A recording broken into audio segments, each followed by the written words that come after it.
Welcome to the deep dive. Today we're going to be diving into something I think is really, really transformative. We're talking about the impact of digital technology. Okay. Now, you hear a lot about globalization, demographic shifts, things like that. Yeah. But the book, Leading Digital, Yeah. actually makes this super compelling argument that technology is now like the biggest force shaping our world.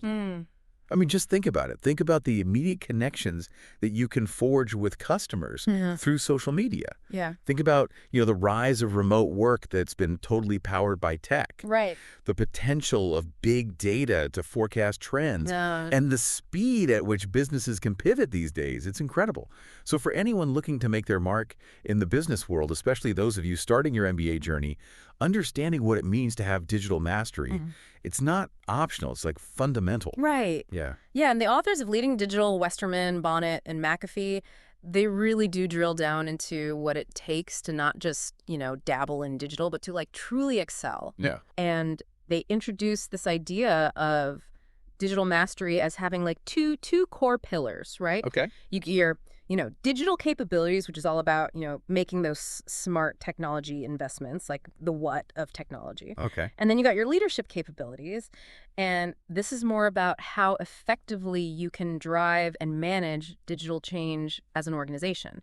So it's the how, and it's the synergy, right, between these two that really distinguishes, the winners from the rest in the digital world. So that's exactly what we're going to unpack today. Absolutely. We want to unpack the core tenets of digital mastery as they're presented in this book. So we want to give you, the listener, a really solid foundation in what it takes for companies not just to survive, but to really flourish in this digital era. Right. Think of this as like essential knowledge as you go into your MBA studies and your future career. Yeah, and I think it's important to keep in mind that the insights in Leading Digital aren't just abstract theories. They're really rooted in extensive research. Yeah. And real-world case studies of companies that are actually grappling with these digital transformations, across various industries. So what you're getting is like a distilled version of what's really happening out there on the ground. Okay, so let's dig a little deeper into this digital mastery framework, right? So the book lays out these 4 distinct categories of companies. Right. Yeah. Based on, how strong they are with their digital capabilities and how strong they are with their leadership capabilities. Right. So can you just like break down those 4 categories for us? Yeah, so it's helpful to think of it visually, right?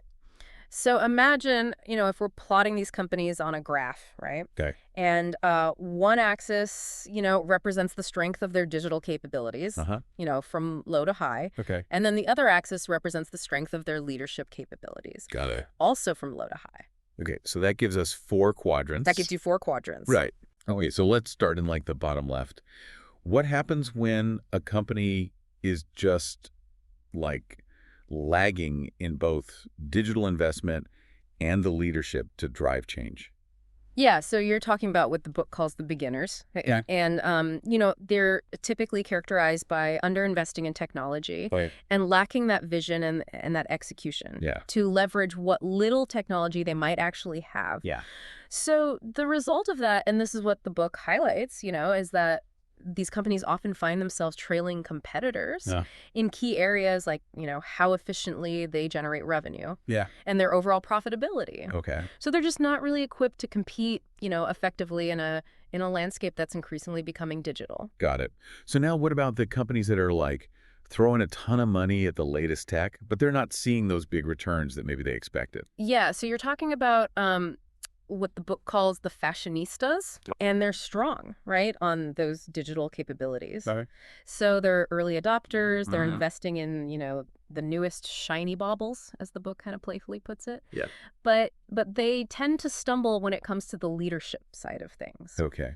So they might have, these pockets of digital innovation, right, happening within the company, but without a clear strategy and without robust governance, these investments can end up being fragmented. Yeah. And kind of ineffective.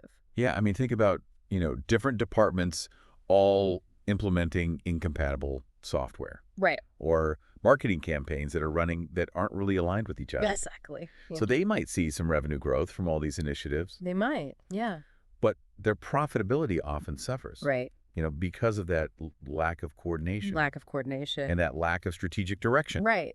Exactly. It's like, having all the ingredients for a great meal. Yeah.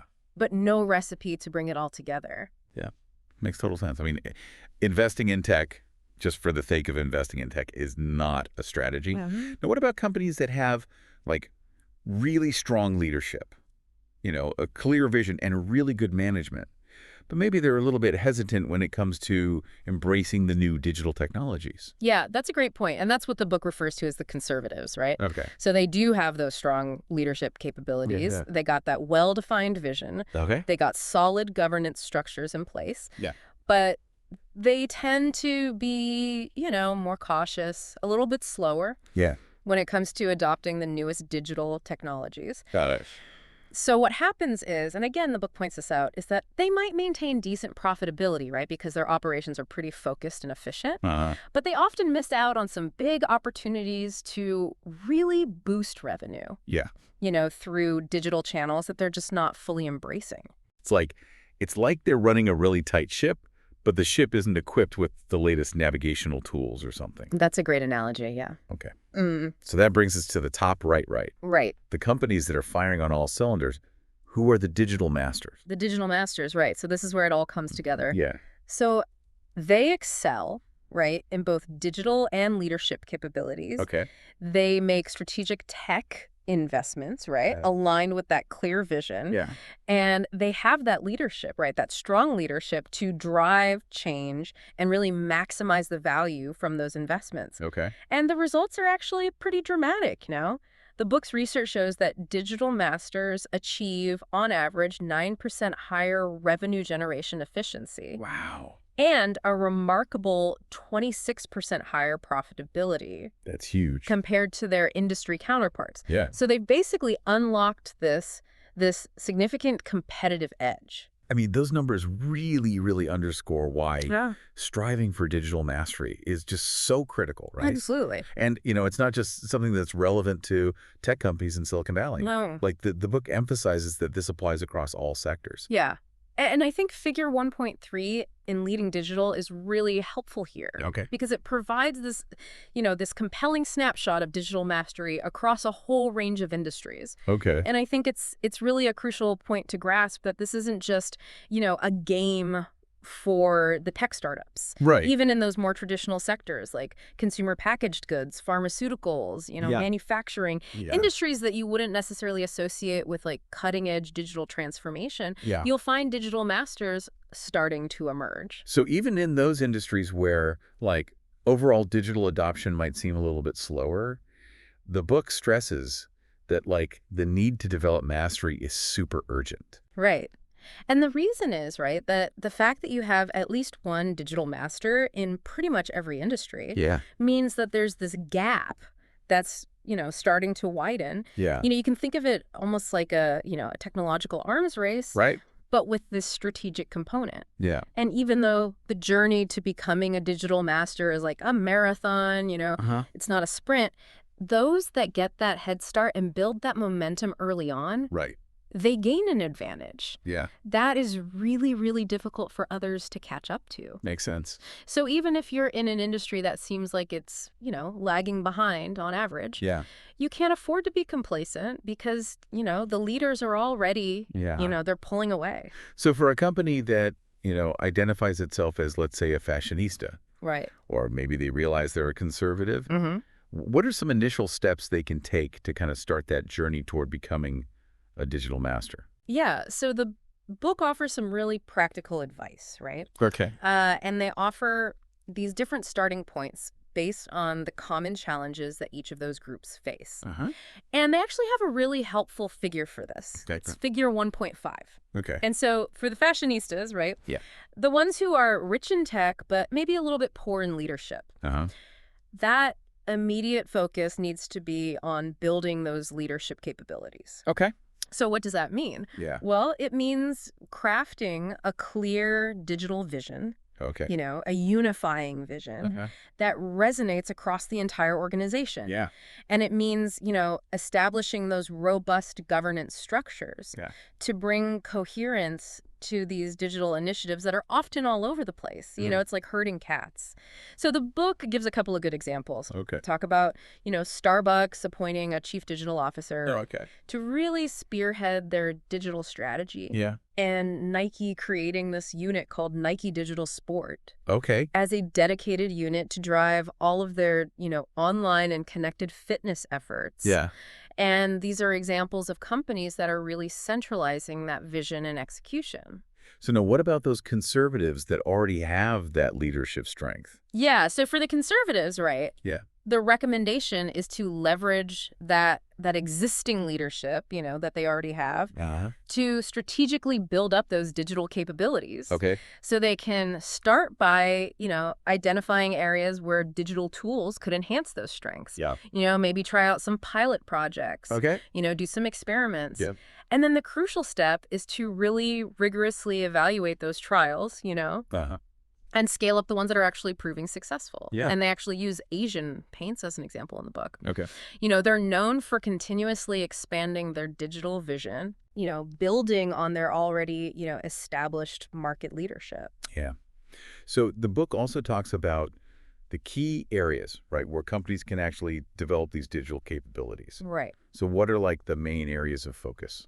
So according to Leading Digital, there are 3 primary areas, right? Okay. So enhancing customer experience, Okay. optimizing operational processes, Got it. and then innovating business models. Okay, so let's start with customer experience, right? Mm-hmm. I mean, we all interact with companies online. We're using apps all the time.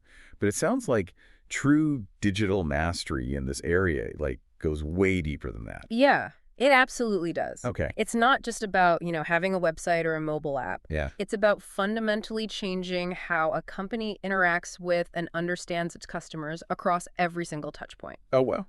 So that means leveraging things like, social media to get those real-time customer insights. Right. Using mobile platforms to create these personalized engagements and employing those sophisticated analytics, right, to tailor every single interaction. Mm-hmm. And the book emphasizes, that customer expectations are rising. Yeah. They're only going up. Right. In the digital age. Yeah. And they even cite this really striking statistic. Okay. So in 2011, a whopping 89% of consumers stopped doing business with a company. Wow. After just one bad experience. That's incredible. And that's up from, 68% just 5 years earlier. That's a huge, huge shift. It is. Yeah. And it just shows you how important this is. So it's not just about being present online. It's about creating these really seamless, really positive, personalized experiences. Right. At every stage. At every stage. Of the customer journey. Exactly. So how does digital mastery impact a company's internal workings? Right. Like their operational processes. So digital transformation of operational processes is all about leveraging digital technologies to achieve big gains in productivity, efficiency, and agility within the company's internal, value chain. Yeah. So this can involve, using data analytics to drive better, faster decision making. Okay. It could be about fostering better employee collaboration through, digital communication tools. Yeah. And it could even mean implementing, automation or robotics to streamline those repetitive tasks. Okay. And they actually give the example of Codelco, which is this large mining company. And they're using, integrated information networks and automation to really improve safety and efficiency in their mining operations. Yeah. So it's about, making that back end, that internal operations just as, intelligent and responsive as that front end customer experience that we were just talking about. Yeah. And finally, we have business models. Right. And this sounds like the most transformative aspect, right? It can be, yeah. Like really rethinking that core way that a company creates and delivers value. Absolutely. So in the digital age, companies aren't just tweaking what they're already doing. Yeah. They're completely rethinking those core value propositions. Yeah. How they create value, how they deliver value, how they capture value. And this can lead to, completely new business models. Wow. That just weren't even possible before. Yeah. So the book discusses a couple of, examples that I think are really helpful. Okay. So those asset sharing models. Yeah. Popularized by companies like, Airbnb and Uber. Right. You got your platform-based models. Yeah. Connecting those different groups of users. Think eBay. Yeah. And even, the shift from selling products to selling services. Oh, okay. Like Asian Paints, right?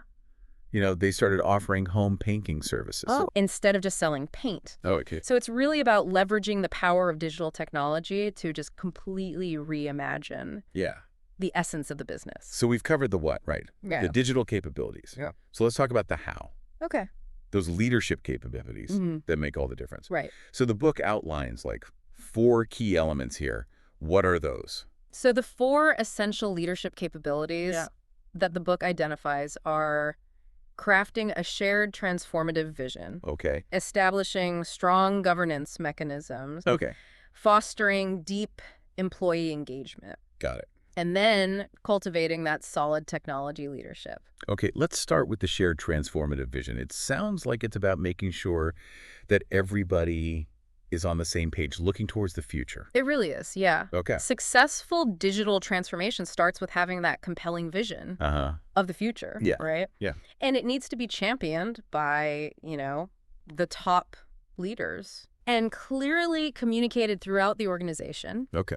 It's not enough for just the executives to get it. Yeah. Every employee needs to understand where the company is going and why this digital transformation is so important. Right. And the book gives a lot of great examples. They talk about Starbucks focusing on that, enhanced customer experience through digital. Okay. They talk about Caesars Entertainment, Yeah. leveraging analytics for personalized customer engagement. Okay. And, Boeing and their vision of the digital airline. Okay. So, this shared understanding provides like a sense of purpose, and direction for every digital initiative that they undertake. Yeah. So once you have that vision, how do you actually make sure that all the different parts of the organization are working together to achieve it? Right. And that's where that strong governance comes in, right? Exactly, yeah. Strong governance provides the framework. And those processes that you need to really coordinate digital efforts across all these different departments, right, in these business units.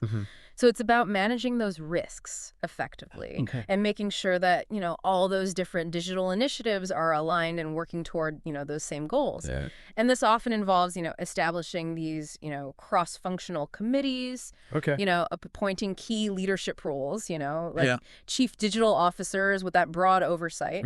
Or creating these, shared digital service units that can provide that expertise and resources across the organization. And, they give the examples of, Nike's integrated digital unit, Procter & Gamble's global business services, as really good examples of how companies establish that, really crucial oversight. Right. And coordination. Governance can sometimes feel a little bit like a top-down approach. Right. It can. So how do you make sure that everybody, that all the employees at every single level are on board and contributing to that digital transformation? Right. That's where deep engagement comes in, I imagine. Yeah. You're absolutely right. Okay. Deep engagement is all about getting those employees involved at every level in the digital transformation journey. So you got to foster those open communication channels, encourage collaboration between different teams, and recognize and empower the individuals who are, championing these digital initiatives within the organization. And the book highlights Pernod Ricard. They used an enterprise social network to, facilitate internal communication and knowledge sharing. And then there's EMC. They had these innovation contests that encouraged employees to submit their ideas for new digital solutions. So it's about creating that sense of ownership, right? Exactly. And shared responsibility. Yeah. And then finally, solid technology leadership. Right. It sounds like this goes beyond just like having a good IT department. Right? Yeah, it does. It's more about that partnership. It is. Between IT and the business side. Exactly. So solid technology leadership is about building this really strong collaborative relationship between the IT folks and those business functions, right? Okay. And it has to be based on this shared understanding of the business objectives Okay. and the technological possibilities, right? Yeah. And the book actually quantifies this. Okay. They say that digital masters show a much higher degree of shared understanding. Okay. It's about 32% more, Wow. between their IT and business leaders compared to companies that aren't as digitally mature. That's interesting. And they also discuss this, this idea of what they call dual speed IT, where the IT function can support, these agile, fast-paced innovation projects, Okay. but also handle, those more traditional system maintenance, right? So Right. it's like having, these nimble speedboats, Yeah. But then also those reliable cargo ships in your fleet, right? Right. All operating under the same navigation system. Yeah. So as we start to wrap up this deep dive, what are like the key takeaways, right? What do you want our listeners to remember about digital mastery?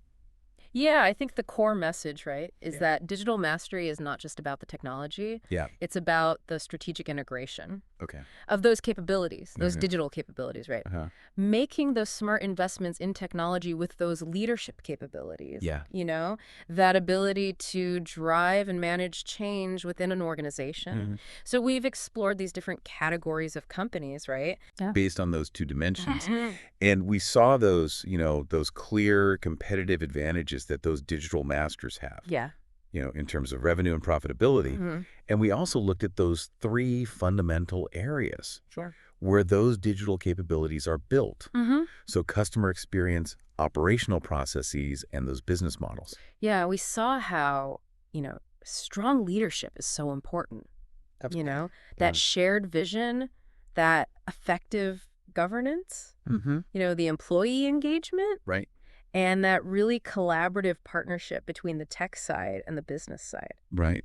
So for you, the listener, especially if you're thinking about or you're already starting your MBA journey, Right. understanding these principles, this is so valuable, right? It is. It gives you this framework for analyzing businesses. Yeah. Figuring out where there are opportunities for innovation and ultimately becoming, a more effective and impactful leader. In this, increasingly digital world. Yeah. So keep these concepts in mind, as you move into your studies Right. and your future career. Yeah. And as you're learning about, different industries and business strategies during your MBA program, Yeah. just ask yourself, Yeah. how are these principles of digital mastery playing out? Yeah. Which companies seem to be leading the way, Yeah. and what are the specific capabilities that are contributing to their success?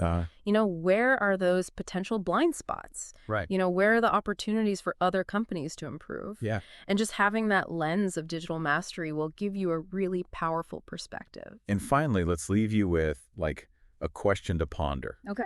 Yeah. We've talked about, the current state of digital mastery. Right. But the landscape is always changing, right? It is. The technological landscape. Yes. So think about the next wave of innovations, right? Okay. AI, machine learning, advanced robotics, The metaverse. the metaverse. Right. How are all of those things going to further disrupt industries Yeah. and require us to have an even deeper understanding of digital mastery? Absolutely. What new leadership skills? Right. What new strategic considerations are going to be needed to navigate this future? That's the big question. Yeah. Yeah. I mean, it's so dynamic It is. and so exciting. Yeah. And continuous learning and adapting, it's just going to be so important. It's paramount, Yeah. for future leaders. So we encourage you to really reflect on these questions. Yeah. And maybe, explore these emerging technologies a little bit further in your own studies. Absolutely. Thanks for joining us on this deep dive. Thanks for having me.